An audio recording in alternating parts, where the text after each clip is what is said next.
ಭೂ ಹಗರಣ ಅಕ್ರಮ ಹಣ ವರ್ಗಾವಣೆ ಆರೋಪ ಪ್ರಕರಣಕ್ಕೆ ಸಂಬಂಧಪಟ್ಟಂತೆ ಜಾರ್ಖಂಡ್ ಸಿಎಂ ಹೇಮಂತ್ ಸೊರೇನ್ ಇದೀಗ ನಾಪತ್ತೆ ಆಗಿದ್ದಾರೆ. ಕಾಣಿಸ್ತಾ ಇಲ್ಲ ಎಲ್ಲೂ ಕೂಡ. ಹೇಮಂತ್ ಸೊರೇನ್ಗೆ ಇಡಿ ಹೊಸ ಸಮನ್ಸನ್ನು ಜಾರಿ ಮಾಡಿತ್ತು. ಒಂದು ಕಡೆ ಇಲ್ಲಿ ನಾವು ಬಿಹಾರದಲ್ಲಿ ಚೆಕ್ ಮಾಡಿಕೊಂಡಾಗ ನಿತೀಶ್ ಕುಮಾರ್ ಅವರ ನಡೆ ಒಂದು ರೀತಿ ಅಲ್ಲೋಲ ಕಲ್ಲೋಲ ಸೃಷ್ಟಿ ಮಾಡ್ತಾ ಇದೆ. ಇದೀಗ ಇದೇ ಹೇಮಂತ್ ಸೊರೇನು ಬಹುತೇಕ ಅರವಿಂದ್ ಕೇಜ್ರಿವಾಲ್ ಅವರ ಮಾತನ್ನು ಕೇಳ್ತಾ ಇದ್ರು, ಸಲಹೆಗಳನ್ನು ತಗೊಳ್ತಾ ಇದ್ರು, ಚರ್ಚೆ ನಡೀತಾ ಇತ್ತು ಅವರಿಬ್ಬರ ನಡುವೆ. ಅರವಿಂದ್ ಕೇಜ್ರಿವಾಲ್ ಯಾರೇ ಎಷ್ಟೇ ನೋಟಿಸನ್ನು ಕೊಟ್ಟರು ಕೂಡ ಅಟೆಂಡ್ ಆಗಲ್ಲ, ಒಂದಲ್ಲ ಒಂದು ಕಾರಣ ಹೇಳ್ತಾ ಇರ್ತಾರೆ. ಈಗ ನೋಡಿದ್ರೆ ಹೇಮಂತ್ ಸೊರೇನ್ ನಾಪತ್ತೆ. ಸೊರೇನ್ ಅವ್ರನ್ನ ಹೇಗಾದರೂ ಕಾಂಟ್ಯಾಕ್ಟ್ ಮಾಡಬೇಕು ಅಂತ ಇಡಿ ಅಧಿಕಾರಿಗಳ ಹರಸಾಹಸ ಪಡ್ತಾ ಇದ್ದಾರೆ, ಸಿಗ್ತಾ ಇಲ್ಲ ಅವರು. ಜನವರಿ 27ನೇ ತಾರೀಕು 9ನೇ ಸಮನ್ಸ್ ಜಾರಿಯಾಗಿತ್ತು. ಸೊರೇನ್ ಸಂಪರ್ಕ ಮಾಡಬೇಕು ಅಂತೇಳಿ ಇಡಿ ಅಧಿಕಾರಿಗಳು ಹರಸಾಹಸವನ್ನೇ ಪಟ್ಟಿದ್ದಾರೆ, ಆದರೆ ಅವ್ರು ಸಿಗ್ತಾ ಇಲ್ಲ. 9ನೇ ಬಾರಿಗೆ ಜಾರಿ ನಿರ್ದೇಶನಾಲಯ ಇದೇ ಹೇಮಂತ್ ಸೊರೇನ್ ಅವರಿಗೆ ನೋಟಿಸನ್ನು ಜಾರಿ ಮಾಡಿದೆ. ಬೆಳಗ್ಗೆಯಿಂದ ಹೇಮಂತ್ಗಾಗಿ ಅಧಿಕಾರಿಗಳ ಶೋಧ ಕಾರ್ಯ ಕೂಡ ಜೋರಾಗ್ತಾ ಇದೆ. ಅಕ್ರಮ ಹಣ ವರ್ಗಾವಣೆ ಕೇಸನ್ನು ಸಿಎಂ ಇಲ್ಲಿ ಫೇಸ್ ಮಾಡ್ತಾ ಇದ್ದಾರೆ. ಅಧಿಕಾರಿಗಳ ಸಂಪರ್ಕಕ್ಕೆ ಸಿಗದಂಥ ಹೇಮಂತ್ ಸೊರೇನ್ ಇಲ್ಲಿವರೆಗೂ ಎಲ್ಲಿದ್ದಾರೆ ಅಂತಲೇ ಗೊತ್ತಿಲ್ಲ. ಅವರ ಫೋನ್ ಕೂಡ ಇದೀಗ ಆಫ್ ಆಗಿದೆ. ಡೀಟೇಲ್ಸ್ ಕೊಡೋಕೆ ಇದೀಗ ಪ್ರಭು ಇದ್ದಾರೆ. ಪ್ರಭು, ಇಡಿ, ಐಟಿ, ಸಿಬಿಐ ಈ ಮೂರು ಅಧಿಕಾರಿಗಳ ಒಂದು ದಾಳಿ ಅಥವಾ ಸಂಸ್ಥೆಗಳ ದಾಳಿ ವಿಚಾರಕ್ಕೆ ಸಂಬಂಧಪಟ್ಟಂತೆ ಇಂಡಿಯಾ ಅಲಯನ್ಸ್ನ ಪಕ್ಷಗಳ ನಡೆನೇ ಒಂಥರ ಸಾಕಷ್ಟು ಕುತೂಹಲ ಕೆರಳಿಸ್ತಾ ಇತ್ತು.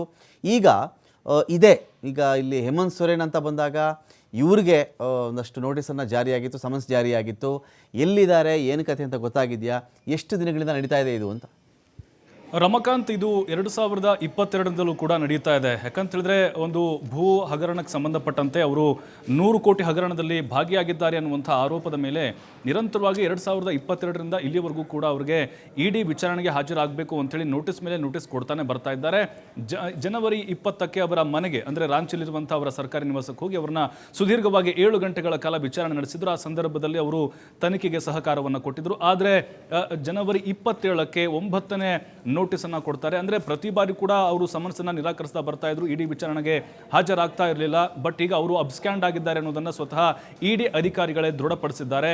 ಈ ಕಡೆ ಅವರ ಜಾರ್ಖಂಡ್ನ ರಾಂಚಿ ನಿವಾಸದಲ್ಲೂ ಕೂಡ ಅವರು ಪತ್ತೆ ಇಲ್ಲ, ದೆಹಲಿಯ ನಿವಾಸದಲ್ಲೂ ಕೂಡ ಇಲ್ಲ, ರಾಜಭವನಕ್ಕೆ ತೆರಳುತ್ತಾರೆ ಅಂತ ಹೇಳಲಾಗ್ತಿತ್ತು, ಅಲ್ಲೂ ಕೂಡ ಇಲ್ಲ. ಹಾಗಾಗಿ ಅಜ್ಞಾತ ಸ್ಥಳಕ್ಕೆ ಹೋಗಿದ್ದಾರೆ ಅಂತ ಹೇಳಿ ಫೋನ್ಗಿನೆಲ್ಲ ಕೂಡ ಸ್ವಿಚ್ ಆಫ್ ಆಗಿದೆ. ಹಾಗಾಗಿ ಅವರು ಯಾರ ಸಂಪರ್ಕಕ್ಕೂ ಕೂಡ ಸಿಗ್ತಾ ಇಲ್ಲ. ಹಾಗಾಗಿನೇ ಈಗ ಅವರಿಗೆ ಸಂಬಂಧಪಟ್ಟಂತಹ ಅಥವಾ ಈ ಪ್ರಕರಣದಲ್ಲಿ ಭಾಗಿದಾರರಾಗದಂಥ ಆರೋಪ ಎದುರಿಸ್ತಾ ಇರುವಂಥ ಸುಮಾರು 14 ಜನ ಅಧಿಕಾರಿಗಳನ್ನು ಈಗಾಗಲೇ ಬಂಧಿಸಿದ್ದಾರೆ.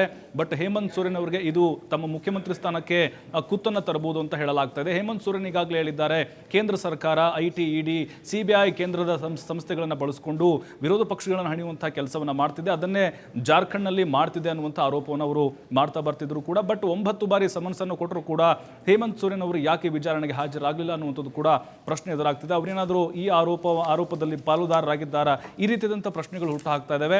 ಬಟ್ ಇನ್ನೊಂದು ಪ್ರಯತ್ನ ನಡೀತಾ ಇದೆ ಅಂತೆ. ಅವರ ಪತ್ನಿ ಕಲ್ಪನಾ ಅವರಿಗೆ ಸಿಎಂ ಪಟ್ಟವನ್ನು ಕಟ್ಟಬೇಕು, ಮುಖ್ಯಮಂತ್ರಿ ಸ್ಥಾನಕ್ಕೆ ರಾಜೀನಾಮೆ ಕೊಡಬೇಕು ಅನ್ನೋದ್ರ ಕುರಿತು ಚರ್ಚೆ ಆಗ್ತದೆ. ಇನ್ನೊಂದು ಕಡೆ ಸುಪ್ರೀಂ ಕೋರ್ಟ್ ಹೋಗಬೇಕು ಅನ್ನುವಂಥ ನಿಟ್ಟಿನಲ್ಲಿ ಕಾನೂನು ಸಲಹೆ ಪಡಿತಾ ಇದ್ದಾರೆ.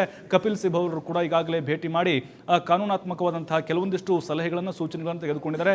ಸುಪ್ರೀಂ ಕೋರ್ಟ್ನಲ್ಲಿ ಹೋರಾಟವನ್ನು ಮಾಡಿ ನಾನು ಇದರಿಂದ ಮುಕ್ತಿ ಆಗ್ತೀನಿ ಅನ್ನುವಂಥ ವಿಚಾರವನ್ನು ಸ್ಪಷ್ಟಪಡಿಸಿದ್ದಾರೆ. ಬಟ್ ದೇಶದ ಇತಿಹಾಸದಲ್ಲಿ ಒಬ್ಬ ಮುಖ್ಯಮಂತ್ರಿ ಈ ರೀತಿಯಾಗಿ ವಿಚಾರಣೆಯಿಂದ ಪಲಾಯನ ಆಗಿರುವುದು ಇದು ಮೊದಲ ಪ್ರಕರಣ ಅಂತ ಅನಿಸ್ತಾ ಇದೆ. Ramakant, thank you Prabhu.